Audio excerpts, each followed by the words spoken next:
नमस्कार मित्रांनो, तुमच्या जीवनात अडथळे, दुःख, मानसिक तणाव, पैशांची अडचण, घरात नकारात्मकता असेल तर एक ग्रंथ असा आहे जो भक्तांचे जीवन बदलतो, तो म्हणजे श्री गुरुचरित्र.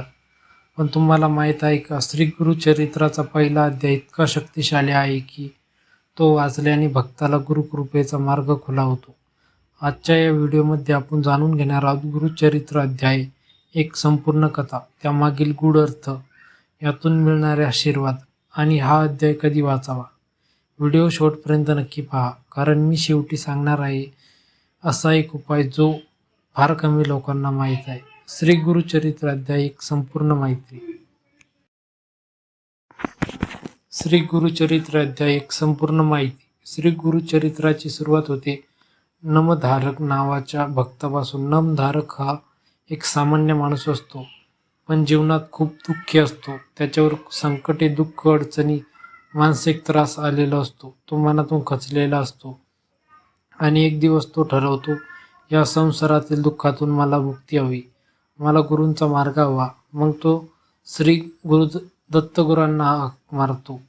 नामधारकाची व्यथा. तो रडत रडत म्हणतो, हे गुरुदेव, मी तुमचा भक्त आहे, मग माझ्यावर एवढे संकट का? लोक सुखी आहेत, पण माझ्या वाट्याला दुःखच का? माझ्या जीवनाचा मार्ग दाखवा.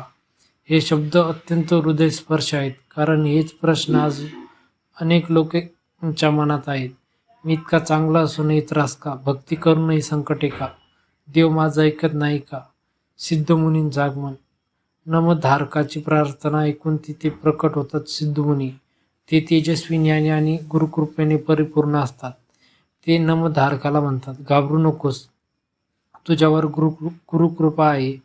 तू ज्याची हाक मारली आहे ते श्री दत्तगुरु तुझी परीक्षा घेत आहेत. मी तुला त्यांची महिमा सांगतो. इथूनच सुरू होते गुरुचरित्र.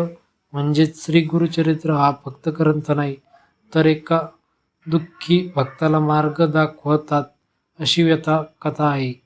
पहिल्या अध्यायात आपल्याला समजते, संकटे आली तर भक्ती सोडू नये. देव उशीर करतो पण अंधारात सोडत नाही. गुरु योग्य वेळी मार्ग दाखवतात. दुःखातूनच कृपेचा जन्म होतो. अध्याय 1 मधील गूढ अर्थ. नमधारक म्हणजे आपण सर्व. जीवनात जेव्हा आपण हरतो, रडतो, निराश होतो, तेव्हा आपणच नमधारक असतो.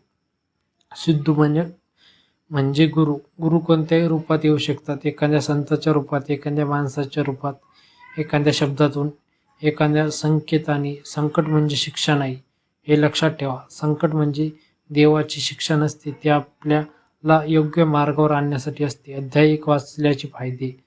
जर तुम्ही श्रद्धेने अध्याय 1 वाचला तर मानसिक शांती मिळते, नकारात्मक विचार कमी होतात, गुरुकृपा मिळते, संकटातून योग्य मार्ग दिसतो, भक्ती वाढते, घरात सकारात्मकता, ऊर्जा येते. हा अध्याय कधी वाचावा? गुरुवारी सकाळी स्नान करून, देवासमोर दिवा लावून ओम श्री गुरुदेव दत्त जप करा. फक्त एक अध्याय रोज वाचा, चमत्कार जाणवेल. गुप्त उपाय. जर घरात सतत भांडणं, पैशाची अडचण, भीती असेल तर गुरुवारी 11 वेळा म्हणा श्री गुरुदेव दत्त आणि त्यानंतर गुरुचरित्र अध्याय 1 वाचा. हा उपाय 7 गुरुवार करा. निष्कर्ष. श्री गुरुचरित्र अध्याय 1 आपल्याला शिकवतो, दुःखात देवाला विसरू नका, संकटात गुरूंना हाक मारा, श्रद्धा ठेवली तर मार्ग नक्की मिळतो.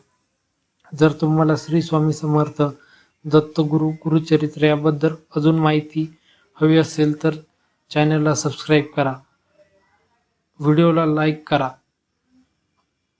धन्यवाद. श्री स्वामी समर्थ.